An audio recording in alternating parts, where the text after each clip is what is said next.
जय श्री कृष्ण दोस्तों। जैसा कि आप सब जानते हैं, भगवान श्री कृष्ण ने महाभारत युद्ध के दौरान अस्त्र न उठाने की प्रतिज्ञा की थी। पर एक अवसर ऐसा आया जब श्री कृष्ण भगवान ने सुदर्शन चक्र धारण करके भीष्म पितामह को मारने के लिए तैयार हो गए थे।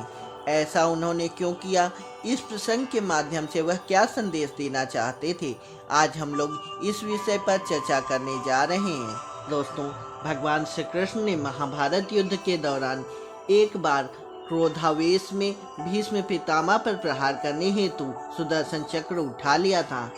हालांकि युद्ध से पहले उन्होंने हथियार न उठाने की बात कही थी।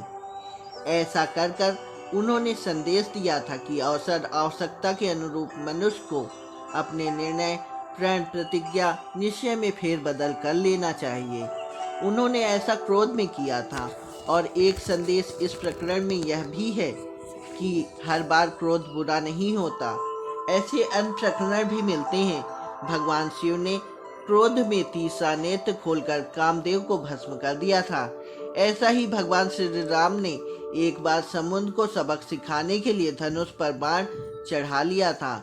इन पौराणिक कथाओं से यह ज्ञात होता है कि भगवान ने भी कई अवसरों में क्रोध किया था, लेकिन उन्होंने अन्याय से लड़ने के लिए क्रोध का सही समय पर सही तरीके से प्रयोग किया था। स्पष्ट है कि क्रोध कई बार अच्छी भूमिका में भी होता है। वह हमें शुभ की ओर बढ़ने के लिए प्रोत्साहित करता है। अन्याय के प्रति गुस्सा हमें न्याय के लिए लड़ने के लिए प्रेरित करता है। क्रोध असल में एक गलत समझा जाने वाला भाव है। वजह यह है कि ज़्यादातर हम इस भाव का विवेकपूर्ण इस्तेमाल नहीं करते।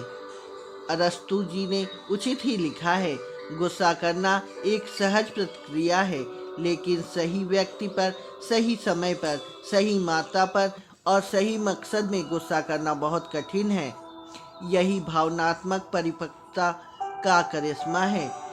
थोड़े सावे पर तेज गुस्सा या घर का गुस्सा दफ्तर में और दफ्तर का गुस्सा घर पर निकालने वाले दोनों जगह तनाव पैदा करते हैं और अपना ही नुकसान कर बैठते हैं। लेकिन गुस्सा करना हमारा स्वभाव है और यह हमारे लिए सही और गलत दोनों हो सकता है। यह हम पर निर्भर करता है कि हम किस तरह इसे जाहिर करते हैं। क्रोध एक एनर्जी है जिसका हमें सही तरीके से अपने किसी काम को पूरा करने के लिए इस्तेमाल करना चाहिए। आपका गुस्सा एक उपकरण है। अगर यह आपके नियंत्रण में है तो क्रोध अच्छा है, लेकिन अगर क्रोध आपको नियंत्रित करता है तो यह आपके लिए मुसीबत है। बेहतर होगा अपूर्णताओं के लिए थोड़ी सी जगह दें। अपूर्णताओं के लिए कुछ जगह देते हैं तो आप में धैर्य बढ़ जाता है। इससे क्रोध की ऊर्जा का सही तरीके से और सही जगह पर उपयोग करना आपके लिए कुछ आसान हो जाता है। इस ऊर्जा का सही प्रयोग करना आना चाहिए। इसके कुछ तरीके मनोविज्ञान एवं धर्म से जुड़े हमारे ग्रंथों में विस्तार से दिए गए हैं। गीता में श्री कृष्ण ने संदेश दिया है कि अवसर आवश्यकताओं के अनुरूप मनुष्य को अपने निर्णय, प्रण, प्रतिज्ञाओं में फेरबदल कर लेना चाहिए। इस पर हर हाल में अड़े रहने की जिद अच्छी नहीं होती।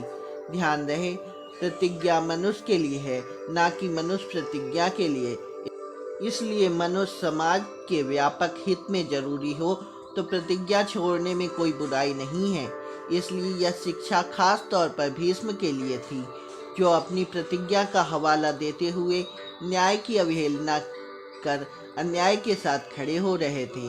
ध्यान दें, ऐसा अहम संदेश देने के लिए कृष्ण ने क्रोध को ही औजार बनाया था।